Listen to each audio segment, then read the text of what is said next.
When people find out that I make handmade greeting cards for a living, they usually have one of two reactions. Oh wow, that's really cool, man. Where can I buy your cards? Wait, so you do, okay.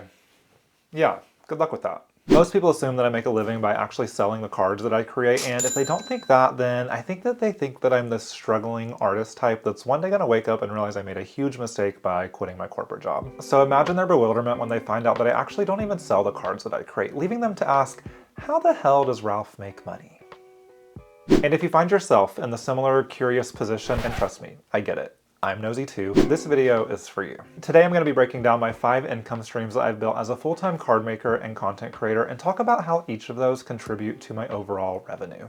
Now, a couple of small disclaimers before we really dive in. Number one, for privacy reasons, I will not be sharing my total income or any dollar amounts in this video. After all, this is about how I make money, not necessarily how much money I make. Secondly, one of the reasons that I want to make this video is to provide some transparency, especially to the crafting and card making community. There's not a ton of information out there for aspiring content creators to understand how content creators are making money, specifically in the crafting and DIY space. And while this video in no way covers all of the bases of what an aspiring content creator might need to know, I hope that it at least provides some insight so that you can decide if this is something that you would like to pursue. I also do want to give a shout out to a fellow card making creator, Caitlin, who has actually been making these pay transparency videos for a couple of years now and talking about the business side of being a content creator, specifically in the card making and crafting niche. I'll leave her video along with her channel linked down below. All right, let's dive in.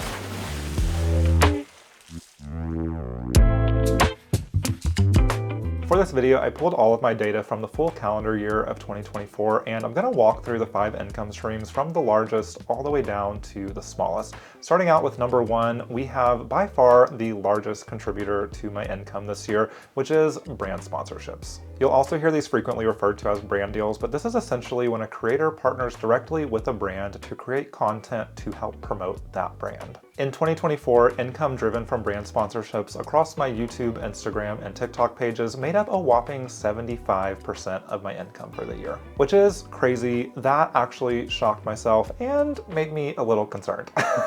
Now, brand sponsorships can vary greatly and look different across brands and creators. There's just so many factors involved, but typically this looks like a brand approaching a creator. They may have a campaign in mind already or a product that they're wanting to promote, and they think that that creator and that creator's audience would be a good fit for that product. And then a brand will hire that creator on a contract basis after negotiating a set rate, and then the creator will deliver on the content they promise to the brand. That may be a YouTube video, a TikTok video, maybe just a post on Instagram or an Instagram story.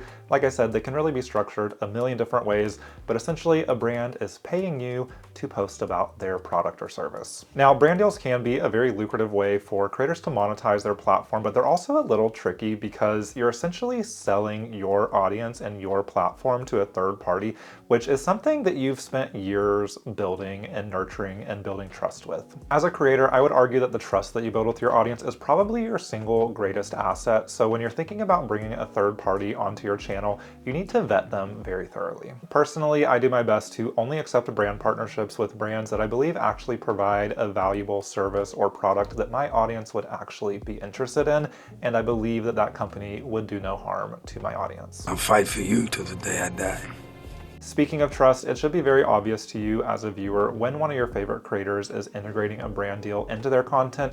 Yes, there's so many creative and organic ways that you can weave promotion into your content, but that creator should be disclosing and making it very apparent that they are receiving some type of compensation for that promotion. Now, a couple of things to keep in mind about brand deals is while they can be quite lucrative, they also require quite a bit of time and effort. You are inevitably going to be going back and forth with the brand about the campaign concept, pitching content ideas, getting the ideas approved, drafting the content, getting the content approved, posting the content, sending out invoices, making sure you're getting paid, and you are inevitably going to be giving up a smidge of creative freedom about what content lives on your page because the brand is paying you. All right, that's enough about brand sponsorships. I could probably make an entire another video about this topic, but let's go ahead and move on to income stream number 2. The second largest piece of my income pie for 2024 is ad revenue share, making up 12% of my yearly income. Ad revenue is income that is paid to you directly as a creator from the platform on which you are creating. For instance, TikTok, Instagram, YouTube, Facebook, wherever you're putting out content, pretty much all of those social media websites have a program for creators to earn while posting. The way this works is pretty much every social media website in the world runs ads. For instance, you probably saw an ad at the beginning of this YouTube video, and advertisers are paying YouTube to put their ads on YouTube.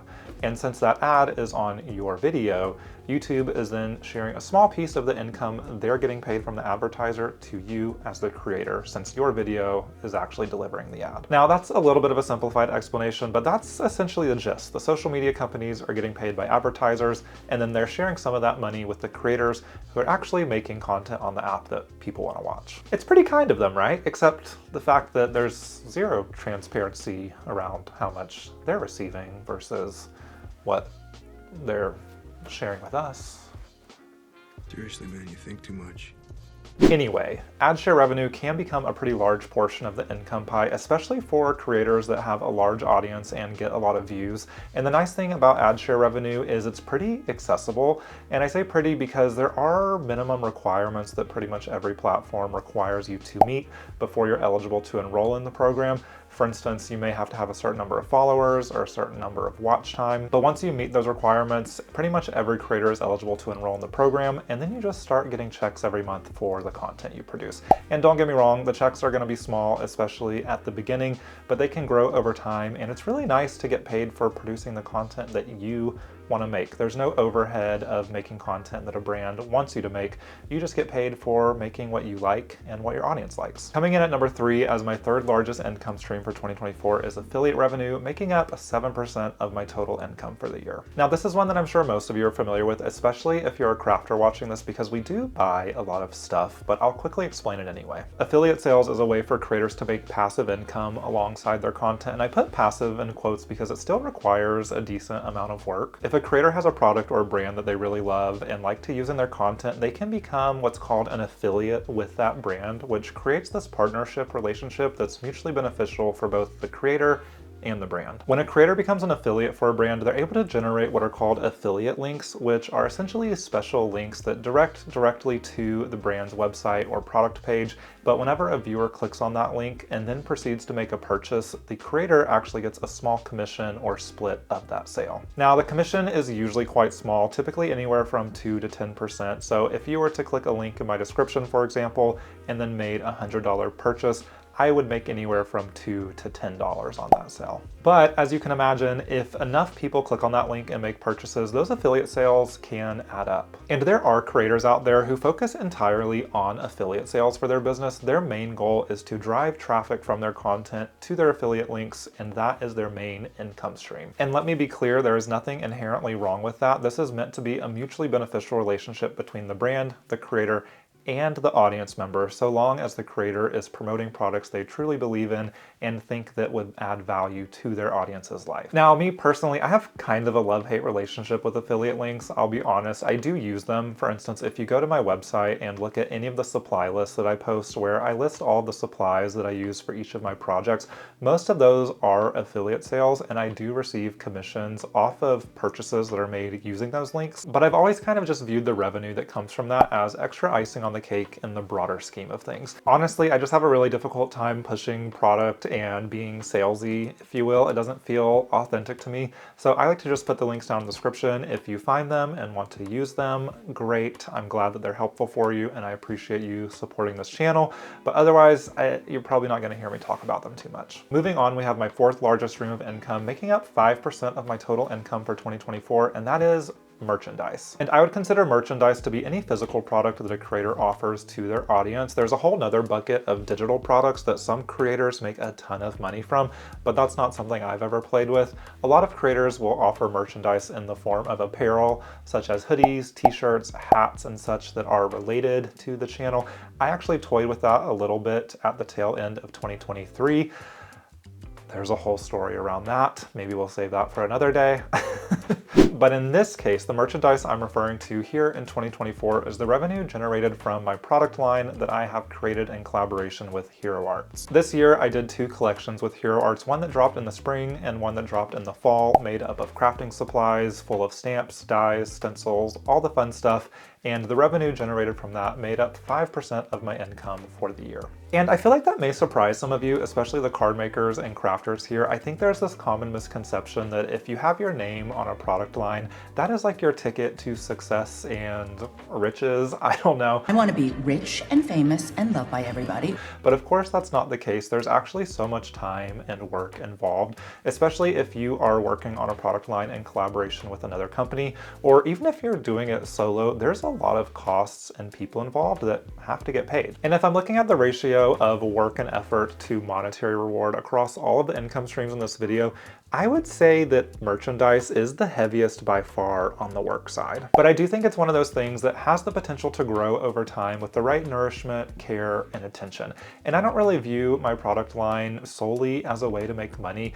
Part of the enjoyment, and really most of the enjoyment for me, is just having that way to express myself creatively and offer those products to all of you. By far, one of my favorite things about 2024 has been having the opportunity to watch all of you play with these products. Now, finally, for my 5th income stream, making up a whopping 1% of my income for 2024 is kind of a catch-all bucket that I've labeled as Etsy/miscellaneous. This is simply a bucket that kind of encompasses a bunch of odds and ends, with the primary one being my Etsy website. Now, as I mentioned at the beginning of the video, I don't actually sell my greeting cards. When I first started card making, I did set up an Etsy shop and began selling cards online for a little bit, but in the year of 2024, I did not sell any cards, with the exception of a single drop that I did in June, where I did release a few cards for sale on Etsy. One of the 2 most common questions I get is where to buy my cards and why don't I sell my cards? And honestly, it's because it just doesn't make sense, which is unfortunate to say, but if you look at the cost of the time and materials that go into creating a handmade card, and then you look at what someone is willing to pay for a greeting card, it just financially doesn't make sense, especially once you factor in shipping and time spent fulfilling orders. Just another reminder that we card makers make cards because we love making cards. This bucket also includes income from some random odds and ends that I did throughout the year, such as classes and workshops. Now that you've gotten a better understanding of how I made money as a card maker in 2024, let's take a look at how those income streams compare to 2023. For some context, 2024 was my first year as a full-time card maker and content creator. In 2023, I was still doing card making and content creation on the side up until June, when I decided to go full-time. And as you can see, there are some pretty major changes here. For instance, in 2024, brand sponsorships took up a much larger piece of the pie, and that's for a couple of reasons. Number one, I did have the opportunity to work with several really cool brand partners this year that did treat me well, and my total income from brand sponsorships did increase from 2023. However, ad revenue was a completely different story. If you look at the income generated from ad revenue in 2023 versus 2024, I made way less in ad revenue in 2024 than I did in 2023. This was impacted largely by changes that TikTok made to their creator monetization program in 2024, as well as just overall performance and changes in the frequency of my posting on TikTok in this year. The other obvious change between these 2 years is, of course, the introduction of merchandise in 2024. I did not make any money from merchandise in 2023, and you may be asking yourself, Ralph, didn't you mention that you had some apparel for sale in 2023? And yeah, I did. Remember I told you I had a story about that? Let's just say that when you're working for yourself, things aren't always sunshine and rainbows. Comparing my income streams across both years highlights exactly why I think it's so important that creators have multiple streams of income, and personally, I think the only way to survive. Social media and the internet in general is such a fickle place, with trends and technology constantly evolving. Diversifying where your income is coming from allows you to ride the roller coaster that is being a business owner, because as a creator, that's essentially what you are. And it's helpful every now and then to zoom out like we did today and look at the bigger picture to see where your money is coming from. For instance, I don't love the idea that 75% of my income right now is coming from brand sponsorships.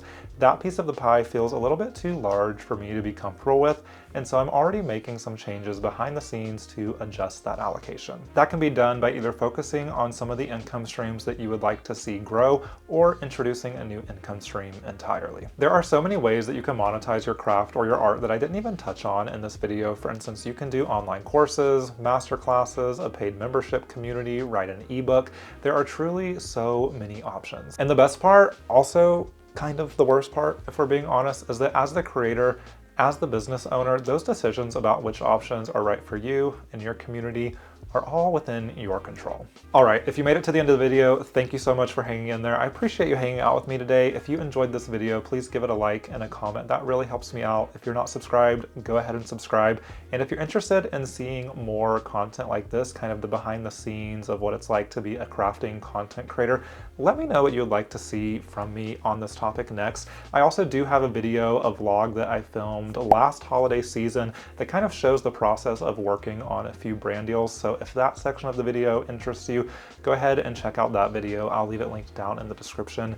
But without further ado, thank you for being here, enjoy your day, and I will catch you on the next one.